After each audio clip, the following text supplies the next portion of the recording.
Let's get started. We are on the bottom of Yudalit Amabeis, around 10 lines from the bottom. And today's Daf Yomi is Kiddushin Tesvav. Daf Yomi tells us the following, that there is a discussion between, and the Gemara, at Seder Brisa, about between the Tanakhama Rebbe Lazar, comparing two different types of slaves. One who sells himself into slavery, a Hebrew bondsman, and one who is sold by the court. And Talmud and the Brisa cites four distinctions that the Tanna Kama says there are four distinctions between one who sells himself and one who's sold by the court. Whereas Rebbe Lazar doesn't draw those distinctions. He says that they have the same halachos. So the Gemara says in 14b, 10 lines from the bottom, what's the nature of the dispute? And the Gemara answers that Tanna Kama will yolef sachir sachir. The word sachir, a worker, appears both by the slave who sells himself and by the slave who is sold by others. So the Tanna Kama doesn't draw a distinction between the two cases. Whereas Rebbe Lazar, Yolev, Sachir, Sachir. Rebbe Lazar does indeed draw such a distinction. Rebbe Lazar, Yolev, Sachir, Sachir. So Rebbe Lazar draws such a Gzeir Shava, and so therefore, since he says Gzeir Shava, he says there's no distinction between the two cases, between the one who sells himself and the one who's sold by others. So Amrav Tavyumi Mishmei Dabai, no. Koyama Yolev, Sachir, Sachir. Even Tanna Kama really draws that Gzeir Shava and compares one who sells himself to one who's sold by others, the one who's sold by the court. So here, why are they arguing? They're arguing about a verse. My time with Tanna Kama. Why does Tanna Kama say there's a difference in halacha between one who sells himself and one who's sold by others? What's the reason? My time with Tanna Kama, because he says, what's the reason why one who sells himself is sold for 6 years and also he could be sold for more than 6 years? Because because the Torah says that one, meaning to say he doesn't go free at the Jubilee year. One who sells himself doesn't go free at the Jubilee year. Why? Because the Torah limits it when in a case where the court sells him. It says so he says he will serve you for 6 years. That who will serve you for 6 years? One who is sold by the court, but not one who sells himself. That's what the Tanna Kama says. That's why it's not because we don't make a Gzeir Shava between Sachir and Sachir. It's because the Torah says only the one who's sold by the court serves you for 6 years, but the others serve you forever.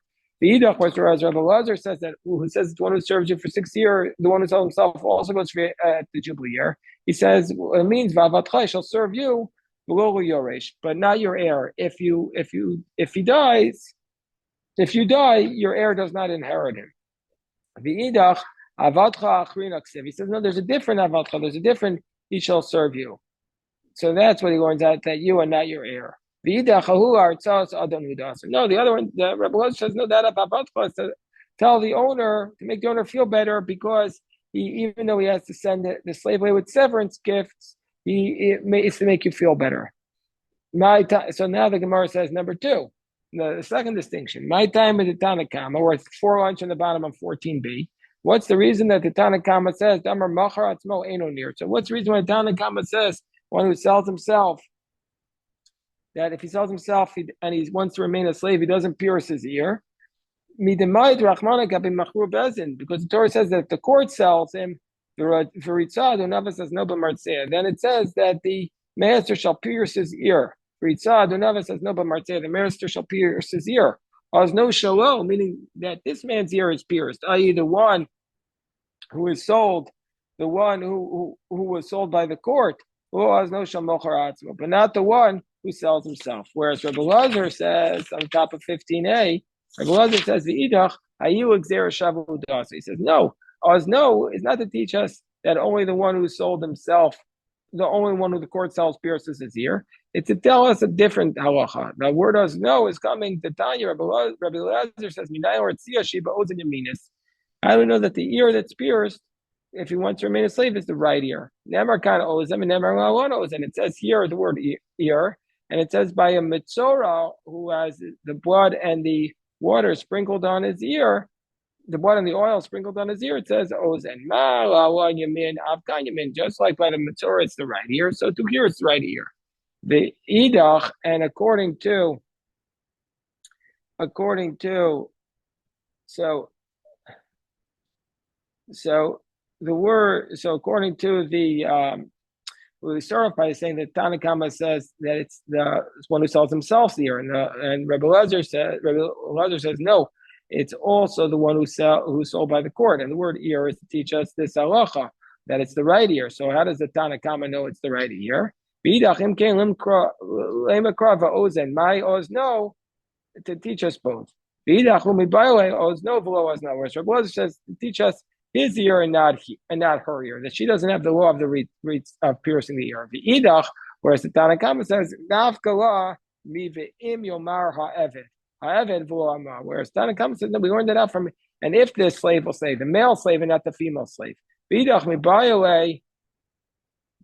And Rebbe Lezer says no, we need that to tell us ad she'omar kashu eved, that it's only if he says he wants to have his ear pierced while he's still a slave, but not if he says it after he's no longer a slave, then he doesn't have his ear pierced. The idach mi eved ha'eved nafka, and the other one learns it out from eved ha'eved. Bidach eved ha'eved lo darish, whereas the other one does not make this drasha from eved ha'eved.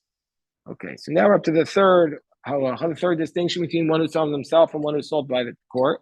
My time the Tanakama damar mochar atzmo. And well, what's the reasoning for the Tanakama who says one who sells himself, we don't give him any severance gifts? Right? Time the Tanakama damar mochar atzmo eimanik. And well, Gemara explains us thus Gabe. What's the reason that one who sells himself does not get the severance gifts? The Torah tells us Gabe machru bezin hanek tanik lo. It says that one who's sold by the court, he's going to get the severance gifts. Anik taniklo, you give him the severance. He gets the severance gifts. Oh, there's a Gemara over there. No, you have to get the Gemara from over there. So that he gets the severance gifts. He gets the severance gifts to the right, right there. He gets the severance gifts, but not one who sells himself does not get severance gifts. Whereas Rebbe Lezer would say, no, Rebbe Lezer would say, has to teach us that he gets the severance gifts, but the severance gifts are not given to his heirs.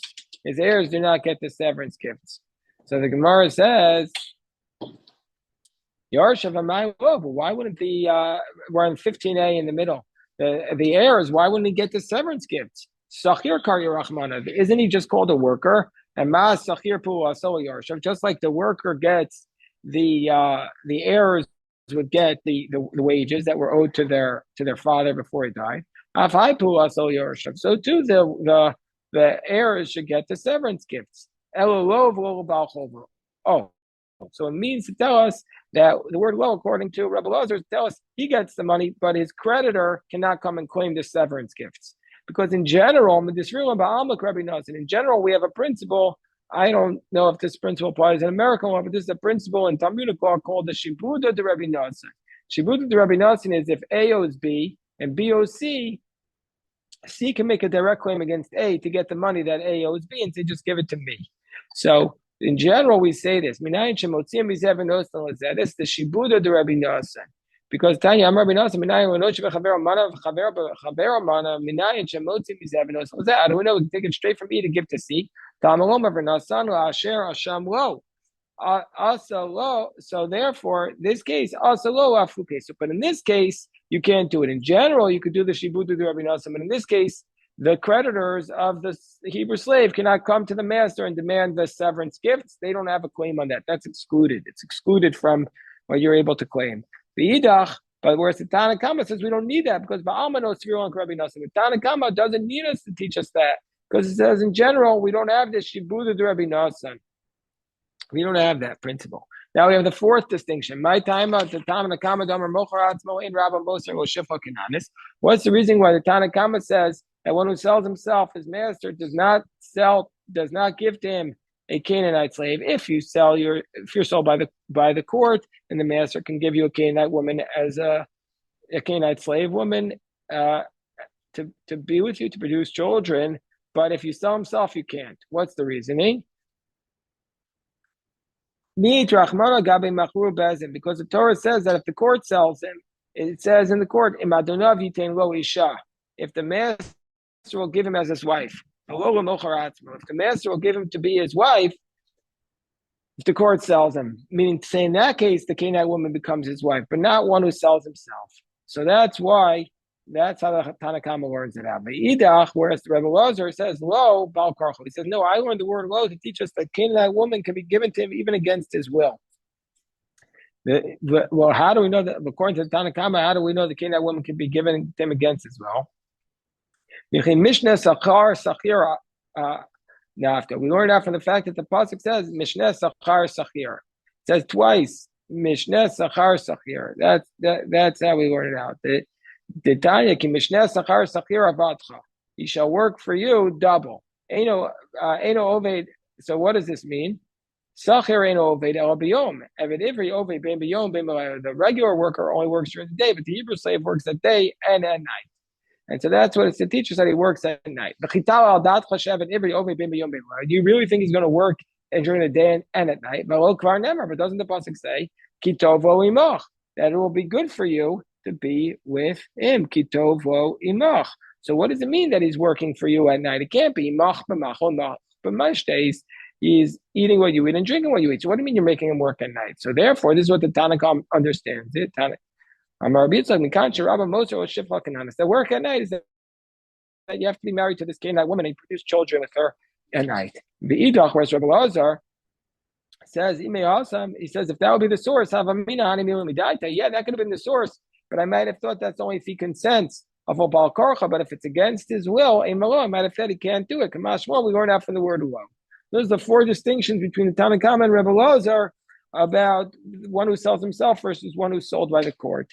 So the distinctions that we just saw are the four distinctions. What are those? What is that? First of all, that the one who sells himself does not go free at the Jubilee year, and then we saw that the second was that he has his ear pierced, and the third thing is that the third halacha that we saw was about the severance pay, and then the fourth one is. The fourth one is, hold on one second.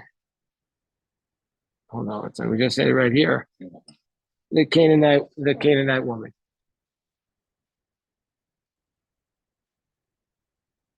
Okay, so now we go on, and the Talmud now says. So now, since we said that the Machokas Tanakama and Rebbe Lazar refer to these cases. But everybody says we make this Gezer Shava of Sachir. Well, if that's the case, who is the opinion who says we don't make such a Gezer Shava of Sachir? So because there was an opinion that says we don't make that Gezer Shava. So who's the one who says we don't say it? So therefore, the Gemara says, Elaman Tana do Yalev Sachir. Who is the Tana who says we don't derive this Gezer Shava of Sachir? Who's the one who says we don't say that? We don't compare the one who sells himself to the one who's sold by the court, because we don't make this Gzera Shava of Sachir. Hi Tana the Tanya, because it says it's the following Tana, because it says in the Brayso of Shava Mishpachto that it says that when he leaves from you in the Jubilee year and he goes back to his family, the Shava Mishpachto will go back to his family. So that's what the verse says. And Amar Elazar ben Yitzchak Elazar ben Yaakov says, what's the verse referring to? Who's it referring to? Even Mocharat, if it's referring to one who sells himself, Arei Kvar Amor, that's already referred to in the verse that he goes free. Even Nirtza, if it's referring to somebody who has his ear pierced, and then he goes free in the Jubilee year, Arei Kvar Amor, that's also already discussed. The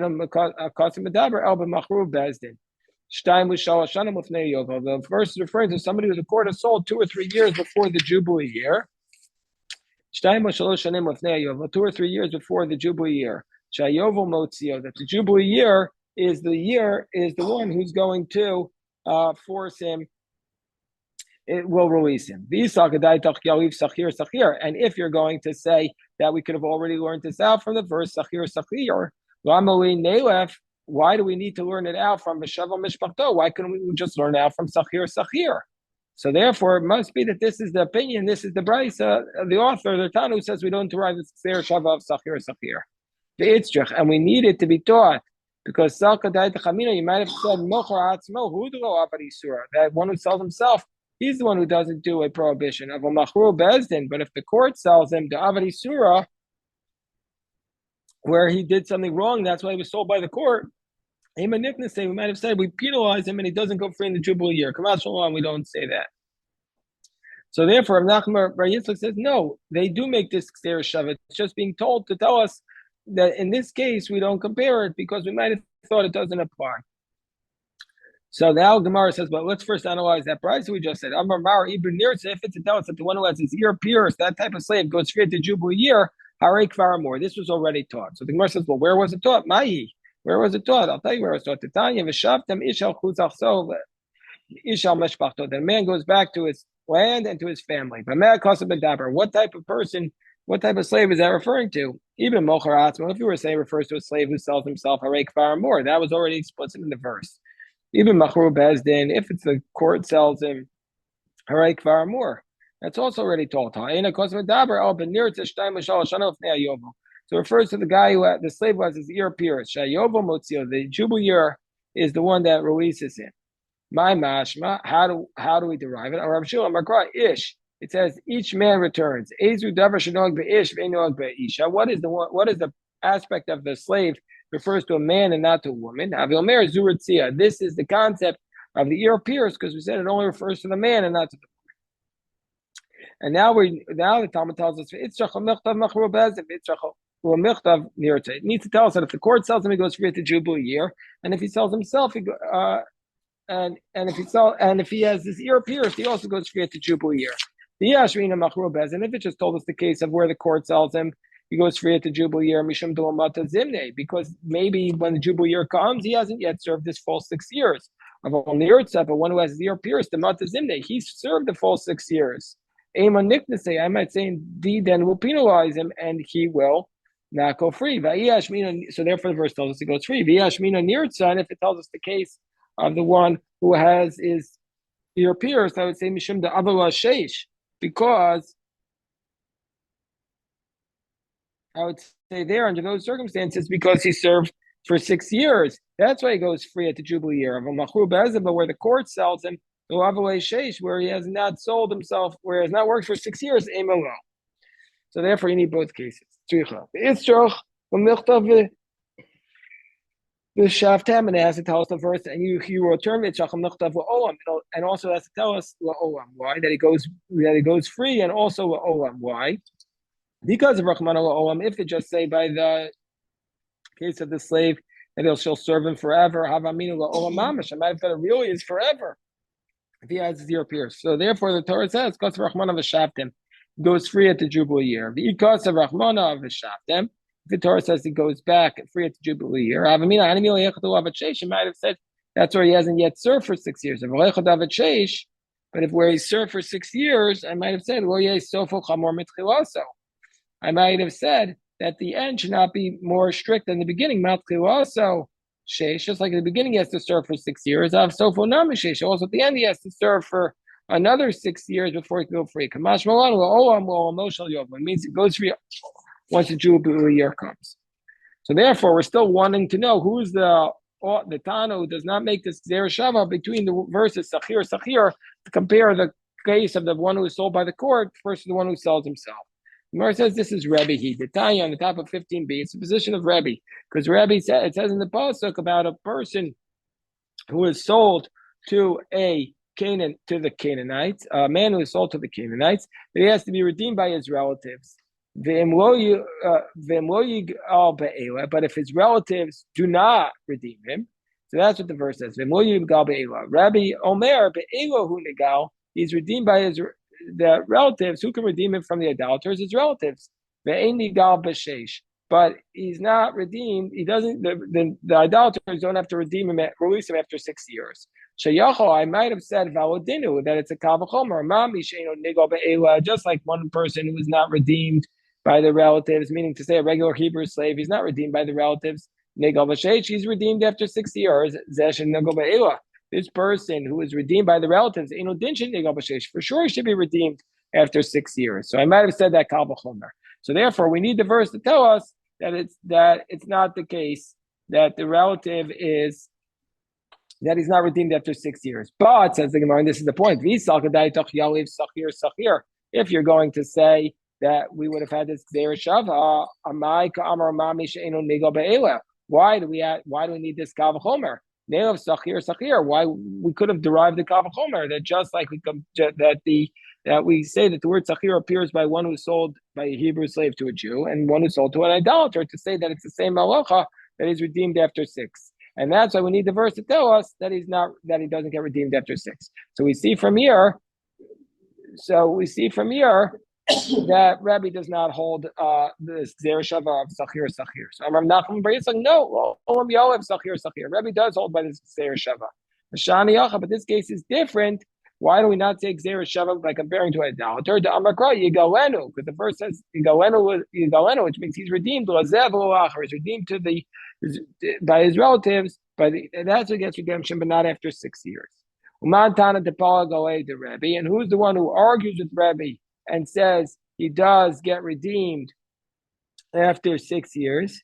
That somebody who sold to idolater is redeemed after 6 years. This is Rabbi Yossi Aglili, Rabbi Akiva. Rabbi Yossi Aglili and Rabbi Akiva, they argue with Rabbi and they say he is redeemed after 6 years. The Tanya, as it says in the Brisa, so Lo Yigal Be'ela. He was not redeemed in this manner. Rabbi Yossi Aglili Omer Be'elo is Shechur.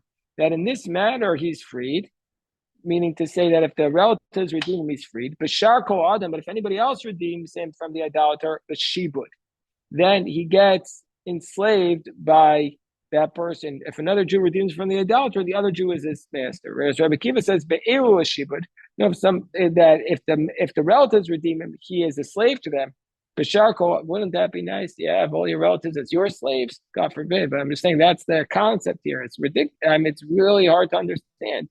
Whereas Rabbi Akiva says, Rabbi Akiva says, and will you go Elabe? Rabbi Akiva says, and will you go Elabe? So Rabbi Yossi Aglili says, Rabbi Akiva says, Be'elu l'shibur b'shar kol adam l'shachar. These people, it is with your relatives, they'll be enslaved to you, but all other people, they'll be released. So my time is Rabbi Yossi Aglili. Why does Rabbi Yossi Aglili say that your relatives redeem you, you'll be free, whereas the other people redeem you, you'll be a slave? He says, Amakra, and will yigal be'ela. The verse says, if you will not be redeemed with these, it must mean not with these people, you will not be redeemed. Ela be'achar, meaning in another way, I'll be redeemed. And then I'll go free in the Jubilee year, meaning to say, what's the other way? Which is through a person who is not his relative, then he'll go free in the Jubilee year from this other person. Meaning to say that if he's redeemed by the other person, he'll be a slave to that other person. That's what Rabbi Yossi Aglili says. Rabbi Akiva says, and will you go ela be'ela? Meaning to say you can only be redeemed in this manner, and then he'll be released in the Jubilee year, if that's a specific way. If the relatives redeem him, he'll be a slave to them. So the Rabbi Yossi Aglili says, "Midi ela be'ela." It doesn't say ela be'ela; it just says be'ela. So it must be that they're arguing about a different verse. The verse says, "Oh, dodo ben dodo yigalenum." That it says in the verse if his relatives will redeem him. Zegu askrovim. That refers to when the relatives redeem him. And then always sigo yado. Then the next part of the verse says, or if he redeems himself, Zegu atzatzmo. He redeems himself. Vinigal, or he will be redeemed. Zegu asacher. The others redeem him. Rabbi Yossi Aglili says, "Mikra nidra shalfanav." Rabbi Yossi Aglili says we interpret the verse going backwards. Nidra shadi gulas krov magulas atzma. We compare one who redeems himself to one who's redeemed by the relatives. Magulas atzma, just like he redeems himself with shechar, he goes free. Av gulas krovim with shechar. So if relatives redeem him, he goes free. Whereas Rabbi Akiva Savar mikra nidra shalachar, we compare the verse to what comes after it. Shadi gulas acher magulas atzma. We compare others redeeming him to his own redemption. Magulas atzma with shechar, just like he redeems himself, he becomes emancipated. So too, if others release him, he'll be emancipated. So if that's the case,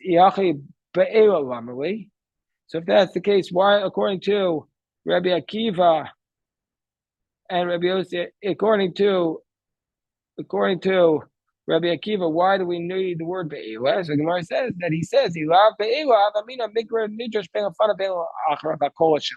Said if I didn't have the word be'ela, I would have said that we read the verse in both ways, and whoever releases him is freed.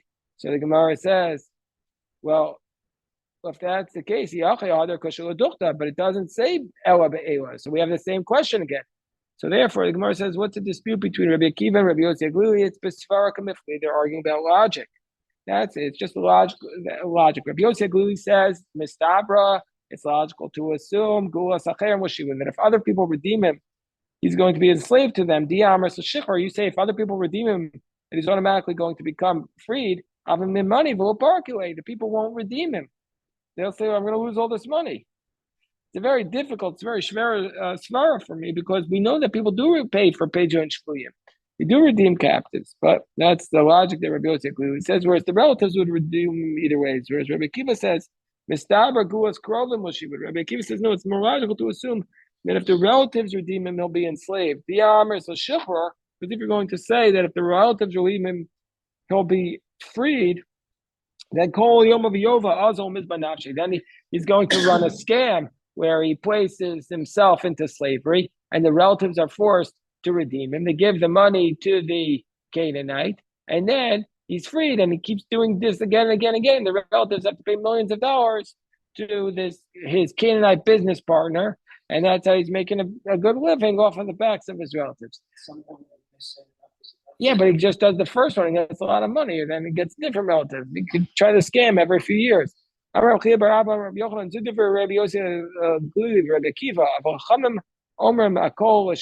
say either everyone's released.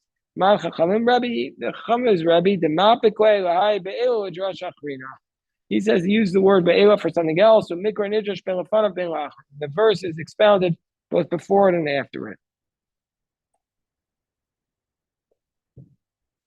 So we'll stop the recording here. Yeah, shakoch to everybody.